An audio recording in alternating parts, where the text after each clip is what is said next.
السلام عليكم ورحمة الله وبركاته. الحمد لله رب العالمين والصلاة والسلام على سيد الأنبياء والمرسلين نبينا وعلى آله وأصحابه أجمعين أما بعد.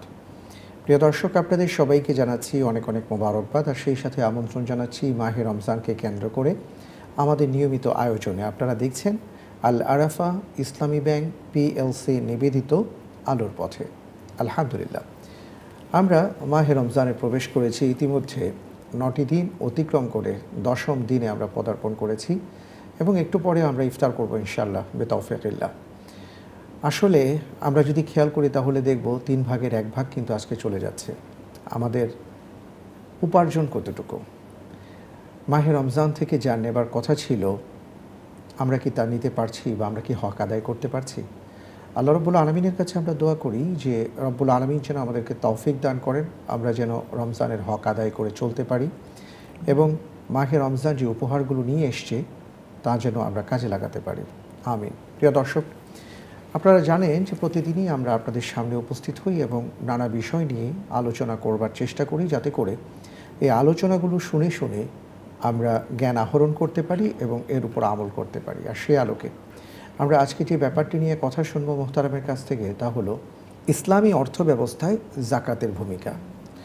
আমরা অনেকেই আছি আলহামদুলিল্লাহ যারা আমরা জাকাত আদায় করে থাকি, আল্লাহ তাআলা তৌফিক দিয়েছেন।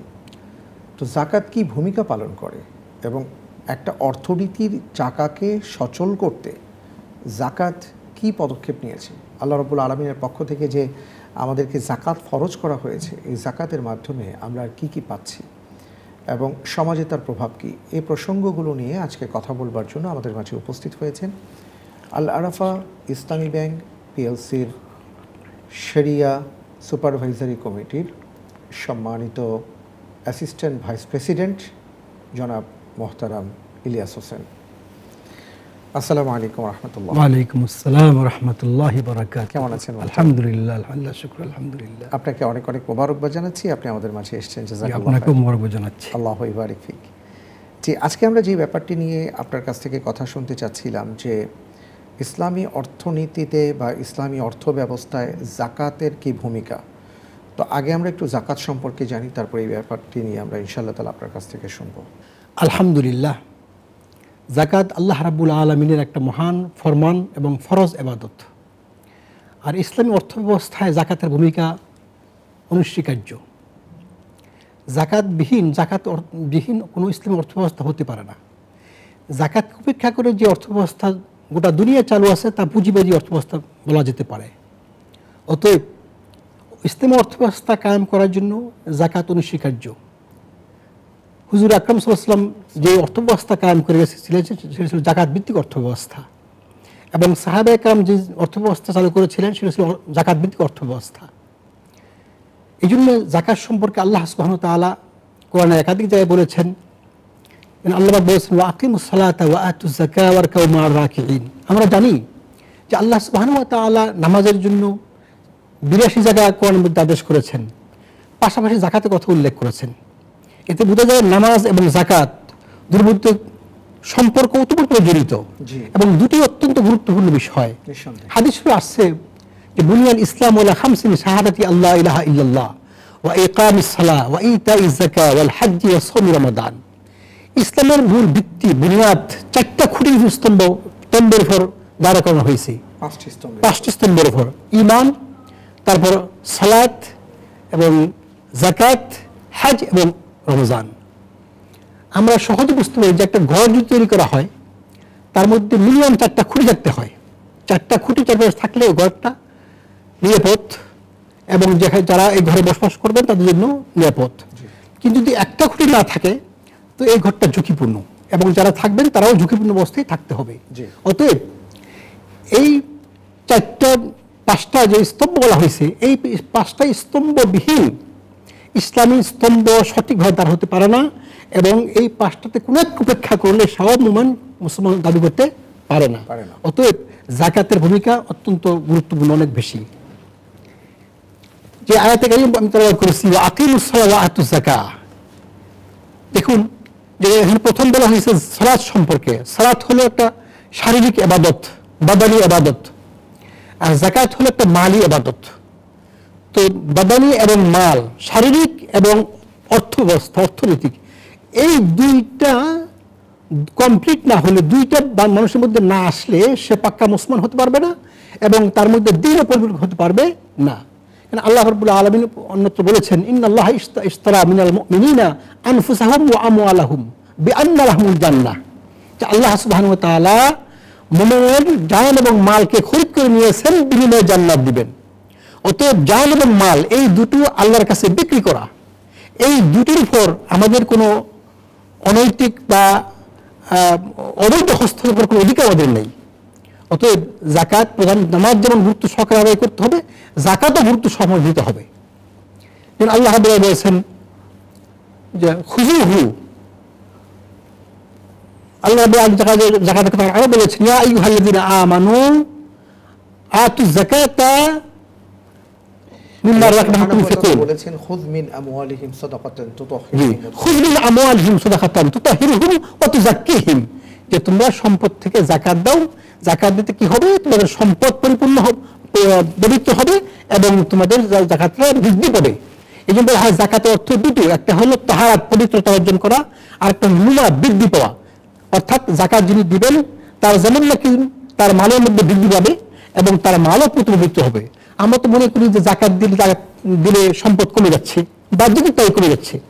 আসলে বাহ্যিক কমে গেলেও তার অন্তর্নিহিত সম্পদ বেড়ে যাচ্ছে, কারণ যাকাত দেওয়ার কারণে আল্লাহ রাব্বুল আলামিন বারাকাত বৃদ্ধি করে দিবেন এবং সোর্স অফ ইনকাম আল্লাহ বৃদ্ধি করে দিবেন। হ্যাঁ, এবং অল্প সম্পদ, অল্প টাকা আমার হাজাত পরিপূর্ণ হয়ে যাব। এবং আমরা তো জানি যে কোরআনে কারিমের মধ্যে আসছে আমহাকুল্লাহু রিবা ওয়া ইউরিস সাদাকাত, যে আসলে সাদাকা ভিত্তিক, অর্থাৎ এই যে সাদাকার অন্তর্ভুক্ত যাকাত, যে আমরা যদি যাকাত আদায় করি তাহলে সম্পদের মধ্যে আল্লাহ তাআলা বারাকা দান করবেন। এই আয়াত নিঃসন্দেহে দান করবেন এবং এই বারাকাত দান করলে দেখা যাচ্ছে আমরা অল্প সম্পদই আমাদের প্রয়োজন, আমাদের নিডকে পুরা করা সম্ভব হবে। হ্যাঁ, এবং আমাদের যে দৈনন্দিন যে প্রয়োজন আছে, যে অর্থের যোগান দিতে হয়, এই দৈনন্দিন প্রয়োজনগুলো আল্লাহ রাব্বুল আলামিন অল্প সম্পদে মিটিয়ে দিবেন, বারাকাত দান করবেন এবং তার মধ্যে পবিত্রতা দান করবেন। হাদিস শরীফে আসছে, ইজা ইন্নাল্লাহা ফারাদা যাকাতা তুহরাতুল লিল আমওয়াল, যাকাতকে আল্লাহ পাক কেন ফরজ করেছেন? এই সম্পদকে পবিত্র করার জন্য। অন্যত্র আছে, ইজা আদাইতা যাকাতা মালিকা আযহাবতা আন্নাহু সিররাহু, যখন তুমি তোমার সম্পদে যাকাত আদায় করবা তো ওই সম্পদের মধ্যে যেই জং, যেই অমৃত যা কিছু লেগেছিল তা দূর হয়ে যাবে। এটা আল্লাহ বরকত দিবেন এবং এটা পবিত্র সম্পদ তার জন্য পবিত্র হয়ে যাবে। একটু জানতে চাইবো যে আমরা যাকাত যে দেব, কখন থেকে যাকাত দেব এবং আমার কতটুকু সম্পদ থাকলে আমি যাকাত দেব? সুন্দর কথা বলেছেন মুহতারাম, যে যাকাতের নিসাবটা কি। একজন মানুষ যখন সে সাবালক হয়, প্রাপ্তবয়স্ক হয়, সে কম বেশি সম্পদের মালিক কিন্তু হয়ে যায়। তো একটা নেশাব পরিমাণ হতে হবে, যাকাত হতে হলে যাকাত একটা নেশাব আছে, সেটা হলো যে আমরা সহজ ভাষায় যেটা বুঝি যে 7.5 তোলা স্বর্ণ বা 52 তোলা রূপা বা তার সমমান অর্থ যদি থাকে তার উপর যাকাত ফরজ। অর্থাৎ 85 গ্রাম স্বর্ণ থাকলে আর 612 গ্রাম রূপা থাকলে তাহলে তার উপর যাকাত ফরজ। এখন অর্থ যে স্বর্ণ রূপা এটা বিক্রি করার পরে যে অর্থ হবে সে এই সমপরিমাণ হয়, তারপর যাকাত ফরজ। তো নগদ টাকা, যদি নগদ টাকা ক্যাশ থাকতে পারে, ব্যাংক ব্যালেন্স থাকতে পারে, তারপরে শেয়ার মার্কেট শেয়ার থাকতে পারে, তারপরে তার ডিভিডেন্ড থাকতে পারে, আরো বিভিন্ন জায়গায় তার অর্থ সে জোগাড় সবকিছু হিসাব করে তারপর টাকা দিতে হবে। এবং যারা ব্যবসায়ী বন্ধুরা আছেন, ভাইয়া আছেন, তো এই ব্যবসায়ী বন্ধুদের ব্যবসার মালেও যাকাত দিতে হবে। শর্ত হবে যে হাউলানুল হাল, এই সম্পদগুলো নিত্য প্রয়োজনীয় আমার সমাধান করার পরে যদি এই সম্পদটুকু 1 বছর দিতে হয় তখন তারপর যাকাত ফরজ। আর যাকাত কত ফরজ? সেটা হলো শতকরা হারে 2.5 টাকা আমার যাকাত প্রদান করতে হবে। এখন এই যাকাত যদি আমরা না দেই তাহলে কিন্তু তার ভয়াবহতা কঠিন অবস্থা। আল্লাহ রাব্বুল আলামিন কোরআনে বলেছেন, ওয়াল্লাযীনা ইয়াকনিজুনা যাহাবা ওয়াল ফিদ্দা ওয়ালা ইয়ানফিকুনাহা ফি সাবিলিল্লাহি ফাবাশশিরহুম বিআযাবিন আলীম। যে সমস্ত লোকেরা সম্পদকে গুচ্ছীভূত করেছে, সম্পদকে সংগ্রহ করছে কিন্তু তার যাকাত দেয় নাই, আল্লাহ বলতেছেন ফাবাশশিরহুম বিআযাবিন আলীম, তাকে যন্ত্রণাদায়ক শাস্তির তাকে সুসংবাদ দাও। আল্লাহু আকবার। শাস্তি কিরকম হবে এটা অন্যান্য হাদিস এই আয়াতের পরে শাস্তির কথাটা উল্লেখ করা হয়েছে, ইয়াউমা ইয়াহমা আলাইহা ফি নারি জাহান্নাম ফাতুকুয়া বিহা জিবাহুহুম, এইভাবে আয়াত আসছে যে উল্টো করে ধরা হবে এবং সম্পদগুলোকে জ্বালিয়ে সেটাকে সিলমোহর বানিয়ে সেটা তার আর কি জি সেখানে তাক দেওয়া হবে, শেক দেওয়া হবে। অন্যত্র আরো কঠিন কথা আল্লাহ রাব্বুল আলামিন বলেছেন খুযুহু ফাগুল্লুহু সুম্মা জাহিম সাল্লুহু সুম্মা ফি সিলসিলাতিন যারউহা 70 যিরাআন ফাসলুকু। কিয়ামতের ময়দানে আল্লাহ রাব্বুল আলামিন যারা যাকাত দিবেন না তাদেরকে বলা হবে খুযুহু, ধরে নিয়ে আসো, ফাগুল্লুহু, গলায় ফাঁস লাগাও, সুম্মা জাহিম সাল্লুহু, জাহান্নামে নিক্ষেপ করো, অথবা সুম্মা ফি সিলসিলাতিন যারউহা 70 যিরাআন, 70 গজ লম্বা শিকল দিয়ে ভেজে টেনে নিয়ে আসা হবে, ফাসলুকুহু, অথবা জাহান্নামে নিক্ষেপ করা হবে।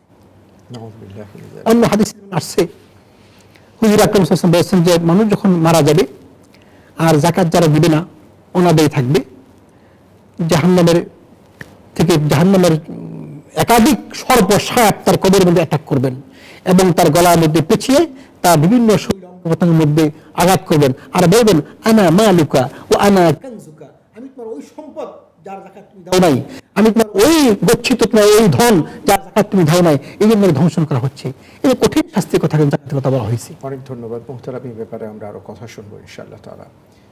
প্রিয় দর্শক, আপনারা দেখছেন আমাদের নিয়মিত আয়োজন আল আরাফা ইসলামী ব্যাংক পিএলসি নিবেদিত আলোর পথে। আমরা আজকের পর্বে জাকাত নিয়ে কথা বলছি এবং ইসলামী অর্থনীতি ব্যবস্থায় জাকাতের কী ভূমিকা সেটা নিয়ে মুহতারাম আলোচনা করছেন। আমরা আরও শুনবো ইনশাআল্লাহ বিরতির পর, আমাদের সাথেই থাকুন।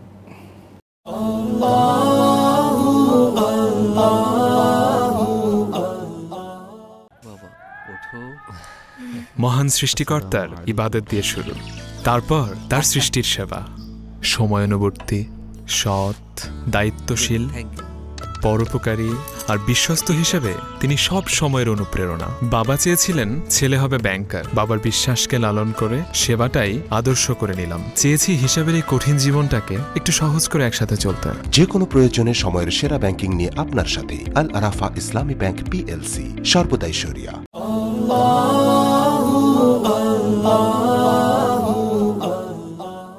বিরতির পর আপনাদের সবাইকে সাদর আমন্ত্রণ জানাচ্ছি। প্রিয় দর্শক, আপনারা দেখছেন আমাদের নিয়মিত আয়োজন মাহে রমজানকে কেন্দ্র করে আল আরাফা ইসলামী ব্যাংক পিএলসি নিবেদিত আলোর পথে। আমরা আজকের পর্বে জাকাত নিয়ে কথা শুনছি।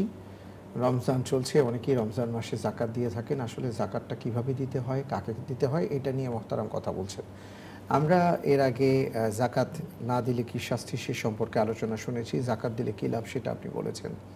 এবার আমি আপনার কাছে জানতে চাইবো যে আমরা কাকে কাকে জাকাত দেব। জি মুহতারাম, জাকাতের মাসরাফ কি, মাসরাফে জাকাত বা জাকাত কারা হকদার, আমরা কাকে দেব, কে জাকাত গ্রহণ করবে, এই সম্পর্কে আল্লাহ সুবহানাহু ওয়া তাআলা আল কোরআনে পরিষ্কার করে বলে দিয়েছেন। ইন্নামা সাদাকাতু লিল ফুকারাই ওয়াল মাসাকিন ওয়াল আমিলিনা আলাইহি ওয়াল মুআল্লাফাতি কুলুবুহুম والعاملين عليها والمؤلفة قلوبهم وفي الرقاب والغارمين وفي سبيل الله وابن السبيل فريضة من الله والله عليم حكيم। আল্লাহ রাব্বুল আলামিন এখানে পরিষ্কার করে বলেছেন যাকাত হকদার কারা, যাকাত কাদেরকে দেওয়া হবে। এক নম্বর পড়া হয়েছে লিল মাসাকিন, যারা মিসকিন, লিল ফুকারা ওয়াল মাসাকিন। প্রথম বলা হয়েছে ফুকারা, ফকির। ফকির এবং মিসকিন পার্থক্য আছে। ফকির হলো যারা নিঃস্ব, কিছুই নেই, আর মিসকিন অসহায়। তো এই ফকির মিসকিন এই দুটাকে প্রথম বলা হয়েছে যে এই দুই গ্রুপকে যাকাত দিব। ওয়াল আমিলিনা আলাইহা, তৃতীয় বলা হয়েছে যারা এই যাকাত উসুল করবে, যারা যাকাত আদায় করবেন। সাধারণত এই যাকাত যারা আদায় করা হতো গরিব লোকেরাই এই যাকাতকে উসুল করতেন, আদায় করতেন। তো ওয়াল আমিলিনা আলাইহা, এই যাকাত উসুলকারীদেরকেই যাকাত থেকেই তাদের বেতন ভাতা দেওয়া যেতে পারে। ওয়াল মুআল্লাফাতি কুলুবুহুম, এবং নয় মুসলিম নতুন যারা মুসলমান হয়েছে তাদের সহযোগিতা করার্থেও এই যাকাতটাকে ব্যবহার করা যেতে পারে। ওয়াল গারিমিন আলাইহা, এবং ঋণগ্রস্ত, ওয়াল গারিমিন, এবং যে ঋণগ্রস্ত, এই ঋণগ্রস্ত থেকে যাকাত দিয়ে তাকে ঋণের সহায়তা করা যেতে পারে। ওয়াল গারিমিন ওয়াফি সাবিলিল্লাহ ওয়াবনিস সাবিল, এবং যে ওয়াফি সাবিলিল্লাহ আল্লাহর রাস্তায় জিহাদ করতেছে এই মুজাহিদিনদেরকে যাকাত টাকা দেওয়া যাবে। ওয়াবনিস সাবিল বা মুসাফির। মুসাফির দেখা যাচ্ছে অনেক সময় অনেক ধনবান ব্যক্তিও সফরে যাওয়ার পর হঠাৎ তার দেখা যাচ্ছে সে নিঃস্ব হয়ে গেছে, তার টাকা নেই, সে চলতে পারতেছে বা যাওয়ার কোনো বন্দোবস্ত নাই, তখন এই জন্য মুসাফিরকেও যাকাতের টাকা দেওয়া যাবে। এটা ফারিদাতুম মিনাল্লাহ ওয়াল্লাহু আলিমুন হাকিম, আল্লাহ প্রদত্ত ফরজ করা হয়েছে। এই আরেকটা ছিল রিকাব, যারা ওই সকল গোলাম যারা ছিলেন, দাস জি, ছিলেন, দাস যারা ছিলেন তাদেরকে তাদের দাস মুক্তর জন্য এই কাজ ব্যবহার করা, এই জাকাতের টাকা ব্যবহার করা যাবে। যদি এটা আর এখন এই দেশে দাস প্রথা চালু নেই, হ্যাঁ, যদি আবার সেটা কখন হয়ে যায় এরকম, তাহলে এই দাস মুক্তির জন্য এই জাকাতের টাকা ব্যবহার করা যাবে। অনেক ধন্যবাদ। এখানে আমরা 8 প্রকার আমরা দেখলাম। তো এবার আমি আপনার কাছে যেটা জানতে চাইবো সেটা হলো যে জাকাত আদায়ের ক্ষেত্রে আমরা যারা জাকাত দিব, তো জাকাত দিতে গিয়ে আমাদের কি ধরনের চিন্তা থাকা উচিত? আমরা অনেক সময় দেখি যে বাংলাদেশে আমরা বলি যে জাকাত দেওয়া হবে এবং জাকাত আদায়ের জন্য ঘোষণা দেওয়া হয়, সেখানে জাকাতের শাড়ি দেওয়া হয়, লুঙ্গি দেওয়া হয়। তো জাকাতের শাড়ি বা জাকাতের লুঙ্গি বা এইভাবে ঘোষণা দিয়ে জাকাত বা 100 টাকা করে জাকাত, এই ব্যাপারে যদি কিছু বলেন। জি জি, খুব সুন্দর একটা কথা বলেছেন মোহতারাম। অত্যন্ত লজ্জাজনক এবং দুঃখজনক বিষয়টা যে জাকাতের এলান করা হয়, জাকাত কে দিবে এটা খুব বড় করে প্রকাশ করা হয়। আসলে সে মনে করে জাকাত দেওয়াটা তার একটা তার সে এহসান করতেছে। আসলে জাকাত দেওয়া এটা তার উপর কর্তব্য, যিনি নিচ্ছেন উনি এহসান করে নিচ্ছেন কথা মনে করতে হবে। জাকাত এটা ফরজ আদায় করতে হবে। যে আমি যদি মনে করি আমি এহসান করতেছি, তো জাকাত আদায় হবে কিনা আল্লাহ ভালো ভালো জানেন। জাকাতের একটা যে সহিনিয়ত থাকতে হবে যে আল্লাহর সন্তুষ্টি দিচ্ছি, আল্লাহর হুকুম পালন করে যাওয়া দিচ্ছি। এই জন্য এলান করা, ঘোষণা করে এটা খুবই নিন্দনীয় কাজ, অসুন্দর। আর এই যে বলা হয় জাকাতের লুঙ্গি, জাকাতের টাকা বা জাকাতের কাপড়, দেখা যাচ্ছে দোকানে দেখা যাচ্ছে এই দোকানে জাকাতের কাপড় পাওয়া যাচ্ছে, জাকাতের জন্য আলাদা কাপড় তৈরি হচ্ছে। এগুলো খুবই অত্যন্ত খুবই দুঃখজনক ব্যাপার। এগুলো জাকাতের আলাদা কাপড় কেন হবে? দেখা যাচ্ছে এমন কাপড় তৈরি করা হয় যেটা আসলে পরা উপযুক্ত না, আর এই কাপড় নেওয়ার জন্য হুড়াহুড়ি মানুষ মারা যাচ্ছে, হ্যাঁ, কষ্ট পাচ্ছে, কষ্ট দেওয়া হচ্ছে। এগুলো খুবই খারাপ কাজ। এটা বরং জাকাতের কাপড় দিতে হবে ভালো কাপড়, সুন্দর কাপড়, সেজন্য পরে আরামদায়ক হয়। জাকাতটা আসলে কিভাবে আদায় করা উচিত? আমরা কি এই শাড়ি লুঙ্গির মধ্যে সীমাবদ্ধ থাকবো, নাকি আসলে পরিকল্পনা করে একটা সুন্দর পরিকল্পনার মাধ্যমে দারিদ্র্য বিমোচনের ক্ষেত্রে আমরা জাকাত আদায় করবো? কারণ দেখা যায় যে প্রতি বছর যাদেরকে জাকাত দেওয়া হয় প্রতি বছর সেই একই চেহারা প্রত্যেক মানুষের কাছে আসেন। তারা অপেক্ষায় থাকে যে আমরা আগামী বছর আবার গিয়ে জাকাত নিব। আর আমরা যারা জাকাত দেই, যাদেরকে আল্লাহ তৌফিক দিয়েছেন, তারা মনে করেন যে না ঠিক আছে এদেরকে দিয়ে যাব। আসলে এই ক্ষেত্রে জাকাত আদায়ের নিয়ম নীতিমালাটা কি, কোনটা সবচেয়ে সুন্দর, যদি এই ব্যাপারে বলেন। প্রথমত হলো যে দেখা যাচ্ছে আমাদের দেশে রাজনৈতিক ব্যক্তিরা বা আমলারা তারা একটা মোটামুটি কিছু একটা জাকাত দিয়ে দেওয়া হয়, 200 লুঙ্গি, হ্যাঁ, 100 কাপড়, জাকাত আদায় হয়ে গেছে। এটা মোটেও জাকাত আদায় হবে না। প্রথমত হলো আমার পুঙ্খানু হিসাব করতে হবে যে আমার কত টাকা জাকাত আছে। আমার সমস্ত ধন সম্পদ যেগুলো তার জাকাত দ্বারা ফরজ, স্বর্ণ, রূপ, গচ্ছিত টাকা, নগদ টাকা, ব্যবসায়ী মাল, সব কিছু আমার শিডিউল মোতাবেক কাগজে লিখে আগে তৈরি করতে হবে যে কত টাকা জাকাত আছে। এরপরে এই জাকাতটা অত্যন্ত পরিকল্পনা করে, হ্যাঁ, জাকাত দিতে হবে। সমাজের মধ্যে এমন দিতে হবে যে একজন যেন স্বচ্ছল হয়ে চলতে পারে এবং সেজন্য স্বাবলম্বী হয়ে যায়, সেজন্য আগামী বছর হাত না পাতে, এইভাবে জাকাত দিতে হবে। এই যে অপরিকল্পিতভাবে যে একটা অংশ দিয়ে দিলাম, হ্যাঁ, মনে করেন জাকাত হয়ে গেছে, আসলে এদের জাকাত আদায় হবে না। বরং পরিকল্পিতভাবে সুন্দরভাবে চিন্তা করে যে জাকাত কারা হকদার, কাকে দেওয়া উচিত, কিভাবে দেওয়া উচিত, এবং সে জাকাত দিলে সেই টাকা দিয়ে সে স্বাবলম্বী হবে এবং সে কিছু কর্মসংস্থান ব্যবস্থা হবে, আর ভবিষ্যতে সে জাকাত হাত পাততে হবে না। এমনভাবে পরিকল্পনা করে জাকাত আদায় করতে হবে। আচ্ছা, অনেক অনেক ধন্যবাদ। প্রসঙ্গত একটু জানতে চাই যে আমরা যারা জাকাত দেব এই সকল ক্ষেত্রে যদি আমি ঋণী থাকি তাহলে আমি কিভাবে জাকাত দেব? জি, সুন্দর বলছেন। জাকাত আসলে ঋণগ্রস্ত তো জাকাত গ্রহণ করবে। কেউ যদি ঋণী হয় তাহলে নিজের সম্পদ ওই ঋণটা সে বাদ দিতে হবে। আচ্ছা, বাদ দিয়ে তার হিসাব করতে হবে টাকার আবার কত টাকা আছে। আমার মনে হয় ঋণের ক্ষেত্রে আমরা 2 ধরনের ঋণ দেখতে পাই না? হ্যাঁ, এখানে একটা কথা যে সুন্দর বলেছেন, দেখুন 2 ধরনের আছে। একটা ঋণ হলো যে ব্যাংকের যে সমস্ত বড় বড় ঋণ আছে, প্রলম্বিত ঋণ, বলা হয় মেয়াদি ঋণ, ইন্ডাস্ট্রি করা হয়েছে, ফ্যাক্টরি করা হয়েছে, ওই সমস্ত ঋণ কিন্তু এই জাকাতের মধ্যে আসবে না। তাহলে তো সমস্ত বড় লোকের জাকাত তাদের উল্টা দিতে হবে। বিলম্বিত ঋণ যেগুলো আমরা ব্যাংকে ভাষায় বলে মেয়াদি ঋণ, যেগুলো ঋণ বা ব্যাংক লোন, এই মেয়াদি ঋণ, মেয়াদি বিনিয়োগ জাকাতের ঋণের মধ্যে ধর্তব্য হবে না। হ্যাঁ, ছোটখাটো ঋণ যেগুলো যদি মেয়াদি না, কন্টিনিউ ঋণগুলো, এগুলো তাৎক্ষণিক দেওয়া দরকার, প্রয়োজন, এই সমস্ত ঋণগুলো শুধু জাকাতের টাকা থেকে বাদ দিতে হবে।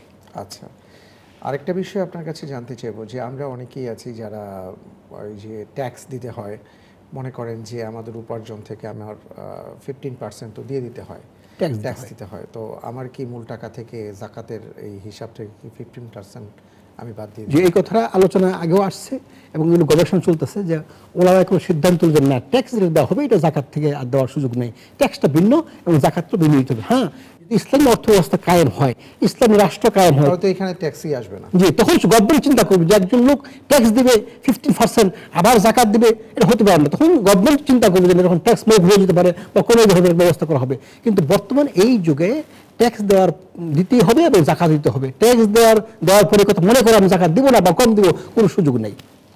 অনেক ধন্যবাদ। এবার আপনার কাছে যেটা জানতে চাই, আমরা লক্ষ্য করি সমাজের মধ্যে যে জাকাত দেওয়ার ক্ষেত্রে একটা ভাব থাকে, যারা জাকাত দেন ওনারা ভাবেন যে আমি তো জাকাত দিয়েছি অমুককে তমুককে, এদেরকে সাহায্য করেছি, বা আমার বাড়িতে যারা কাজ করে তাদেরকে আমি জাকাত দিয়েছি, তো এই আশায় সে যেন ভালো করে কাজ করে, এই আশায় সে যেন এখন থেকে আর কি আমাকে একটু ভালো সেবা দেয়, সালাম কালাম দেয়, এই যে বিষয়টা, এই চিন্তাটা, এই ব্যাপারে আপনি কি বলবেন? সুবহানাল্লাহ, খুব সুন্দর কথা বলেছেন। এগুলো আসলে বাস্তবিক কথা, এগুলো সমাজে একদম পরিষ্কার। এই সমস্ত চিন্তা করে যে আমি দিয়েছি, আমি তাকে দান করেছি, অতএব সেবাকে বড় সালাম দিতে হবে, আমার কাজটা আদায় করতে হবে, এই নিয়তে জাকাত দিলে জাকাত আদায় হবে না। ফুকাহা একরাম একমত। আর কোনো কাজের বিনিময়ে জাকাত দেওয়া যাবে না। হ্যাঁ, আমার নিজস্ব লোক যারা থাকবে, আমার কর্মচারী যারা থাকবে, আমার ঘরের কাজের যে লোকগুলো থাকবে, জাকাতের হকদার জাকাত দিতে হবে এবং তারা বেশি হকদার বেশি আর ওটা দিতে হবে। কিন্তু জাকাত দেওয়ার কারণে যদি মনে করা হয় যে আমার কাজটা বেশি হবে, বেশি করে করবে, সে আগে আসবে, বাবাকে সালাম কালাম দিবে, এই নিয়ে জাকাতের তা জাকাত আদায় হবে না। এই চিন্তা মাথায় রাখা মোটেও সমুচিত হবে না। হ্যাঁ, নিজস্ব লোকরা জাকাত হকদার হয় তবে তাদেরকে আগে দিতে হবে, ঠিক জাকাত দিতে হবে, কিন্তু কাজের বিনিময়ে না। এই জাকাত দেওয়ার মাধ্যমে অন্য কিছু পাবো প্রাপ্তির আশায় জাকাতের টাকা দেওয়া যাবে না। অনেক অনেক ধন্যবাদ। আর আরেকটা বিষয় একটু জানতে চাইবো আপনার কাছে, যে আমাদের সমাজে জাকাত দিয়ে বা দান করে অনেক সময় খোটা দেওয়া হয়, যে আমি তো তোমাকে এটা করেছিলাম ইত্যাদি, এই বিষয়টা কোরআন সুন্নাহ কিভাবে দেখে? অত্যন্ত গুরুত্বপূর্ণ একটা বিষয় এটা, যে আমাদের আসলে আমাদের মধ্যে আসলে এই সমস্ত রোগগুলো একবারে স্বাভাবিক পর্যায়ে উঠে আসছে, যে জাকাত দেওয়ার পরে এটা খোটা দেওয়া হয়, উল্লেখ করা হয় তোমাকে জাকাত দিছি, বা কেউ যদি সালাম না দেয় মনে হচ্ছে সালাম দেয় না, তো কত সময় তাকে জাকাতের টাকা দিয়েছি। হাদিস শরীফে আসছে কেউ যদি দান করে, সদকা হোক জাকাত হোক, যে কোনো দান করে, দান করার পর যদি এটা খোটা দেওয়া হয়, এটা উল্লেখ করে যদি কোনো কথা বলা হয় আর সে কষ্ট পায়, তো বলা হয়েছে ওই বৃক্ষের ন্যায় যে বৃক্ষকে রোপণ করা হয়েছে, পানি দিয়ে তাকে সুস্থ করা হয়েছে, অথবা নিজ দিয়ে বৃক্ষের গোড়া কেটে দেওয়া হয়েছে, তো এরকম হয়ে যাবে এটা। অর্থাৎ এই যখন ওই বৃক্ষটা মারা যাবে, ঠিক জাকাত দেওয়া সদকা দেওয়ার পরে যদি সেটাকে খোটা দেয়, এটাকে উল্লেখ করে পরবর্তী কোনো এক সময়, তাহলে ওই দানটা, ওই জাকাতটা, ওই সদকাটা বিফল হয়ে যাবে, আল্লাহর দরবার কবুল হবে না। এটা অবশ্যই পরিহার করা উচিত। আপনার মাধ্যমে সারা দুনিয়ার লোককে এই মেসেজটা দেওয়া উচিত, বা আমি দিতে চাই যে আল্লাহর মেহরবানি করে কেউ জাকাত দিয়ে খোটা দিবেন না, বা জাকাত দিয়ে বা তার বিনিময়ে কিছু প্রাপ্তি আশা করবেন না, বরং একমাত্র আল্লাহর সন্তুষ্টির জন্য, আল্লাহকে রাজা খুশি করার জন্য, আল্লাহর হুকুম আদায়ার্থে জাকাত দিয়েছে এই কথা মনে জাকাত দিতে হবে। হাদিসে আসছে আখলিস দীনাকা ইয়াকফিকাল আমলুল কালিল, তোমার ইমানকে খাঁটি করো এবং তাহলে অল্প আমলই মুক্তির জন্য যথেষ্ট হবে। এই ইমানকে খাঁটি করা, আমলকে খাঁটি করা, ইবাদতকে খাঁটি করা, এইটা আমাদের মুক্তির জন্য একমাত্র উপায়। দুনিয়া দেখা যাচ্ছে যে নকল টাকা চলে না, নকল দুধ কেউ গ্রহণ করে না, নকল পয়সা কেউ নেয় না, নকল ডলার কেউ নিতে চায় না। তো আল্লাহর কাছে কি নকল ইবাদত গ্রহণীয় হবে? কোনোদিন হবে না। এই জন্য ইখলাস পয়দা করতে হবে এবং আল্লাহর সন্তুষ্টির জন্য, আল্লাহকে তাকওয়া অন্তরে রেখে, আল্লাহকে ভয় রেখে আল্লাহ সন্তুষ্ট হওয়ার জন্য জাকাত দিতে হবে। আল্লাহ তাআলা আমাদের সবাইকে সে তৌফিক দান করুন। আমিন। মুহতারাম, আপনাকে অনেক অনেক ধন্যবাদ যে আপনি আজকে জাকাত সংক্রান্ত খুব চমৎকার কিছু কথা বলেছেন। আল্লাহ তাআলা যেন আমাদেরকে এর মর্ম অনুধাবন করে সেইভাবে জাকাত আদায়ের তৌফিক দান করেন। আমিন সুম্মা আমিন। আলহামদুলিল্লাহ। প্রিয় দর্শক, আমরা আজকে জাকাত সম্পর্কিত কিছু কথা শুনেছি।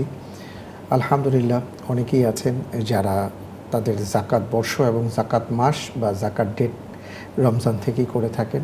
আলহামদুলিল্লাহ, যদিও রমজানের সাথে জাকাত বর্ষের কোনো সম্পর্ক নেই, কারণ যেদিন থেকে আপনি সাহেবে নিসাব হবেন, নিসাব পরিমাণ সম্পদের মালিক হবেন, সেদিন থেকেই আপনার জাকাতের হিসাবটা শুরু হয়ে যাবে। তারপরে আমরা অনেকে দিয়ে থাকি, আল্লাহর মেহেরবানি, কোনো সমস্যা নেই। কিন্তু যে ব্যাপারটি মোহতারাম বলেছেন সেটা হলো জাকাত আদায়ের ক্ষেত্রে খেয়াল রাখতে হবে আমাদের ভেতরে যেন কোনো ধরনের অহংকার, অহমিকা, লোক দেখানো বিষয় এবং হিসাবে গরমিল করে জাকাত আদায় করার প্রবণতা, এগুলো যেন না হয়। আমরা শুধুমাত্র আল্লাহ তাআলাকে সন্তুষ্ট করবার জন্য যে 8টি খাতের কথা উল্লেখ করা হয়েছে, সেই 8টি খাতের মধ্যে যেগুলো আপনি খুব প্রয়োজন মনে করছেন, সেই খাতগুলোতে ইনশাআল্লাহ তাআলা জাকাতের অর্থ প্রদান করবেন এবং আল্লাহ রাব্বুল আলামিনকে সন্তুষ্ট করবার জন্য জাকাত আদায় করবেন। আল্লাহ তাআলা আমাদের সবাইকে সে তৌফিক দান করুন, আমিন। আমরা অনুষ্ঠানের শেষ পর্যায়ে চলে এসেছি, বিদায় নেব। আর বিদায় নেবার আগে আপনাদের জন্য আমাদের আজকে একটা প্রশ্ন, আর তা হলো কয়টি খাতে জাকাত দিতে হয়?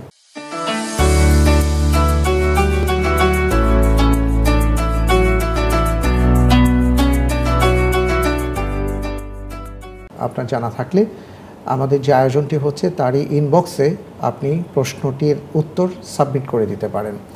আমরা ইনশাআল্লাহ তাআলা যারা সঠিক উত্তর দিবেন তাদের মধ্য থেকে লটারির মাধ্যমে একজনকে বিজয়ী ঘোষণা করব, আর তার জন্য থাকছে সৌজন্য উপহার আল আরাফা ইসলামী ব্যাংক পিএলসির সৌজন্যে। প্রিয় দর্শক, আজ তাহলে বিদায় নেব। আর বিদায় নেবার আগে আপনাদের কাছে অনুরোধ জানাচ্ছি, আমাদের পরের আরেকটি চমৎকার আয়োজন আছে বিশ্বজুড়ে মসজিদ দেখার জন্য। তাহলে ফি আমানিল্লাহ, আগামীকাল আবার একই সময় আপনাদের সাথে দেখা হবে। আল্লাহ হাফিজ। আসসালামু আলাইকুম ওয়া রাহমাতুল্লাহি ওয়া বারাকাতুহু। আয়া সোফিয়া, ইস্তাম্বুলের কেন্দ্রস্থলে মাথা উঁচু করে দাঁড়িয়ে থাকা আয়া সোফিয়া কেবল একটি ধর্মীয় উপাসনালয় নয়, এটি স্থাপত্য শিল্পের এক জীবন্ত কিংবদন্তি। প্রায় ১৫০০ বছরের প্রাচীনতা ধারণ করে থাকা এই অনন্য স্থাপনা তার বিস্ময়কর স্থাপত্য শৈলী, অভিনব পরিকল্পনা এবং নয়নাভিরাম আভ্যন্তরীণ সৌন্দর্যের জন্য বিশ্বজুড়ে মানুষের হৃদয় জয় করেছে। প্রাচীন ও মধ্যযুগীয় স্থাপত্যের অসাধারণ সংমিশ্রণে এর প্রতিটি কোণ ইতিহাসের গভীরতাকে প্রকাশ করে। আজ এটি একটি জাদুঘরে রূপান্তরিত হলেও এর বিশালতা, সৌন্দর্য এবং ঐতিহাসিক গুরুত্ব এখনও বিশ্ববাসীকে মুগ্ধ করে চলেছে। কেবল তুরস্ক নয়, সমগ্র মানব সভ্যতার এক অমূল্য রত্ন হিসেবে আয়া সোফিয়ার মর্যাদা চিরকাল অটুট থাকবে। বাইজেন্টাইন সম্রাট জাস্টিনিয়ান চেয়েছিলেন এমন এক গির্জা নির্মাণ করতে যা তার সাম্রাজ্যের ক্ষমতা ও ঐশ্বর্যের প্রতীক হয়ে উঠবে। 532 খ্রিস্টাব্দে শুরু হওয়া এই মহাকাব্যিক নির্মাণ যজ্ঞে প্রায় 10,000 শ্রমিকের নিরলস পরিশ্রমের ফসল হিসেবে মাত্র 5 বছরের ব্যবধানে 537 খ্রিস্টাব্দে আয়া সোফিয়া দাঁড়িয়ে যায় এক অনন্য স্থাপত্য শিল্পের নিদর্শন হিসেবে। গ্রিক জ্যামিতিবিদ মিলেটাসের ইসিডোর ও ট্রায়ালেসের অ্যান্থেমিয়াসের হাতে গড়ে ওঠা এই স্থাপনাটি কনস্ট্যান্টিনোপলের খ্রিস্টীয় ক্যাথেড্রাল হিসেবে নির্মিত হয়েছিল। এটি ঈশ্বরের পবিত্র জ্ঞানের চার্চ নামে পরিচিত ছিল এবং এর পূর্ববর্তী গির্জাটি নিকা বিদ্রোহের সময় ধ্বংসপ্রাপ্ত হওয়ার পর নতুনভাবে তা এই স্থানে প্রতিষ্ঠিত হয়। 1520 সালে সেভিল ক্যাথেড্রালের নির্মাণ হওয়ার আগ পর্যন্ত প্রায় 1000 বছর ধরে এটি খ্রিস্টান বিশ্বের বৃহত্তম গির্জা হিসেবে স্বীকৃতি পেয়ে এসেছে। এই স্থাপনার অন্যতম বিস্ময়কর দিক হল এর গম্বুজ, যা নির্মাণের সময় এক প্রকৌশলগত বিপ্লব সৃষ্টি করেছিল। ভূমিকম্প সহ প্রাকৃতিক দুর্যোগেও অটল থাকা এই গম্বুজের চারপাশে 40টি জানালা রয়েছে, যেগুলো দিয়ে দিনের বিভিন্ন সময়ে সূর্যের আলো প্রবেশ করলে অভ্যন্তরে এক আধ্যাত্মিক পরিবেশ সৃষ্টি করে।